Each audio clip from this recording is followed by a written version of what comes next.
Hello everyone, it's time for us to go and take a look at the Google Pixel 7 and see how this particular phone holds up in the middle part of 2024.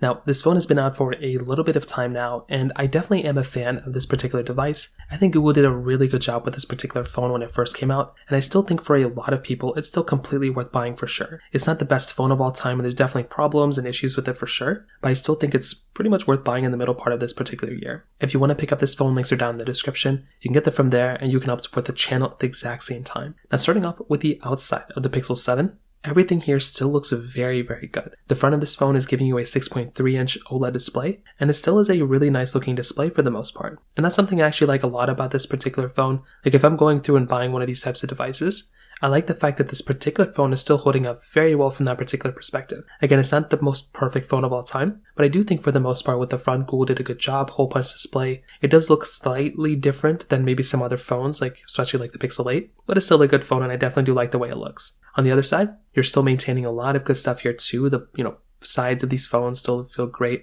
We did get the Pixel 7a last year too, which was kind of interesting, or in the 8a this year, which was interesting too. On top of that, you're still maintaining a glass back on this thing, dual camera setup, and overall, in my personal opinion, it still is a phone that looks very, very nice. I love being able to go through and buy a phone, and by having this phone that looks this great, that's a really, really nice thing going on for this particular phone too. So in my personal opinion, this one holds up very well from that particular perspective, and as I said before, if I'm going through buying a personal phone, I definitely do like the way this phone holds up from that particular side. So in terms of that kind of covers it up there. In terms of the software, this is another very interesting big thing going on for this particular phone. The thing you have to remember is that with these types of phones, they hold up very, very well in terms of software. But when it comes down to the newest phone that we kind of have nowadays, which is like the Pixel 8, that phone is going to be lasting a much longer period of time than this particular phone. So if I'm going through and buying one of those types of devices, the thing here is that I'm going to be getting a much better performing phone in almost every single way, on the newer phones than this one.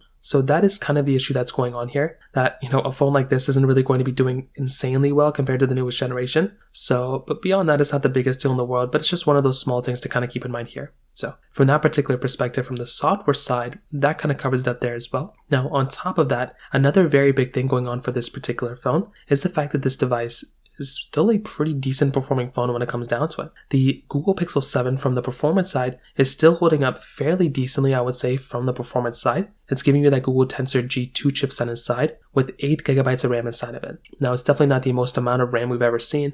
It's not the best performing device we've ever seen either, but I would probably say for the average everyday person, you're getting like a pretty decent performing phone from this thing. And that is actually something I love a lot about this particular phone. It's the fact that it's not the, biggest, most expensive device of all time. It's still a good, performing phone for the most part. It's a really, really good thing. And if I'm going to go through and buy a phone for this price, it's actually pretty impressive in my personal opinion. So overall, I will definitely say the Google Pixel 7, I think is still completely worth buying. It's still a very good phone without a doubt. And if I'm going to go through and buy a device, I do like the way and the fact that this phone holds up the way it does. And I do think that's a very nice thing. It's not a perfect phone by any means and definitely has its own issues. But like I said before, if I'm going to go through and buy a phone, this one is not a bad device in my personal opinion. So that pretty much covers it up there. If you have any other thoughts or questions, please let me know in the comment section below. Hit the like button, that would mean so much, but definitely hit that subscribe button. More importantly than everything else, I love every single one of you guys. Hopefully I'll catch you guys in the next video. Peace out till then.